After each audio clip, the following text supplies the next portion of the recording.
Vamos seguir o nosso giro, então. Se o muro de Berlim caiu para que a verdade circulasse livremente, hoje quem tenta erguer novos muros é a imprensa, a mesma que deveria ser o guarda-costas da liberdade.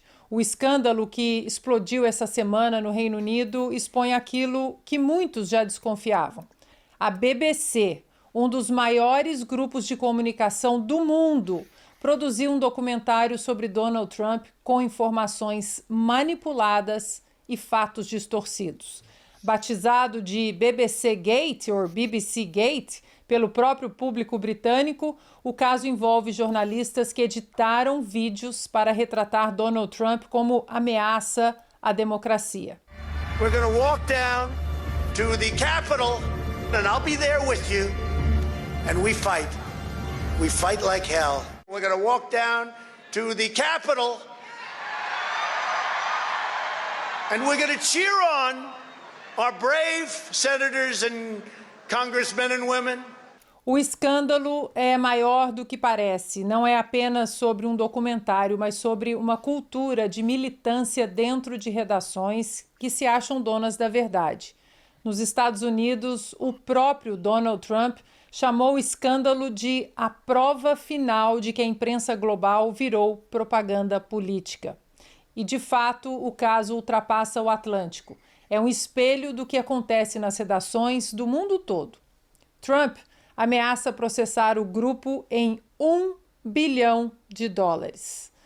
A queda do muro de Berlim deveria ter ensinado que a verdade não pode ser controlada, mas hoje o que a BBC e muitos outros veículos fazem é tentar erguer um novo muro, um muro de narrativas. Quando a imprensa vira inquisição, a democracia deixa de ser um direito e volta a ser um privilégio.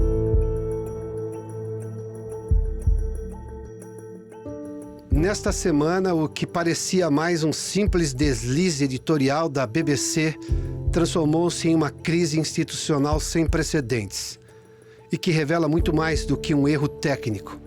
Revela o colapso da confiança pública nas grandes mídias e os riscos que surgem quando a narrativa passa a valer mais do que o fato. Tudo começou com um documentário da série Panorama, exibido em 28 de outubro de 2024, apenas 8 dias antes das eleições presidenciais nos Estados Unidos.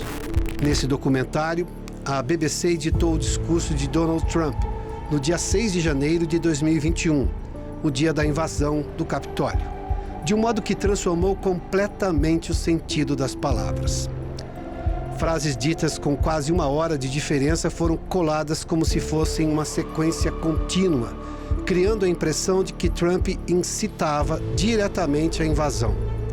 E no meio disso, desapareceram as partes em que ele falava em protestos pacíficos e patrióticos.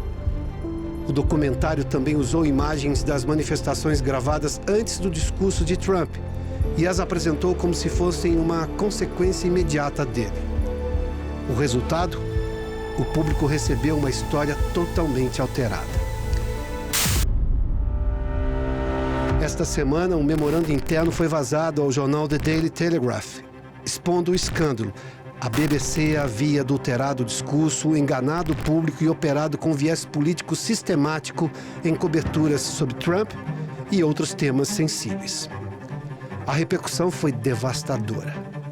O diretor-geral, Tim Davie, e a chefe de jornalismo, Deborah Turness, renunciaram. O próprio presidente do conselho da BBC, Samir Shah, pediu desculpas públicas e reconheceu que o material transmitido induziu o público ao erro. Trump reagiu com força e seus advogados notificaram oficialmente a BBC, exigindo uma retratação completa e justa do documentário, e ameaçaram processar a emissora por pelo menos $1 bilhão. O episódio também gerou um terremoto político em Londres. Parlamentares britânicos passaram a questionar se a BBC ainda cumpre o dever de imparcialidade previsto em sua carta fundadora, ou se foi convertida em um veículo de militância ideológica disfarçada de jornalismo público. Em um mundo cada vez mais polarizado, o BBC Gate alimenta a percepção de que a grande mídia opera com viés político. E isso corrói a confiança, fortalece bolhas e destrói o pluralismo informativo. Mesmo instituições gigantes com décadas de história estão sucumbindo à pressão das agendas ideológicas. O caso é um divisor de águas e acende um alerta. Quando a imprensa para de noticiar os fatos para começar a moldá-los, ela deixa de ser imprensa e passa a ser poder.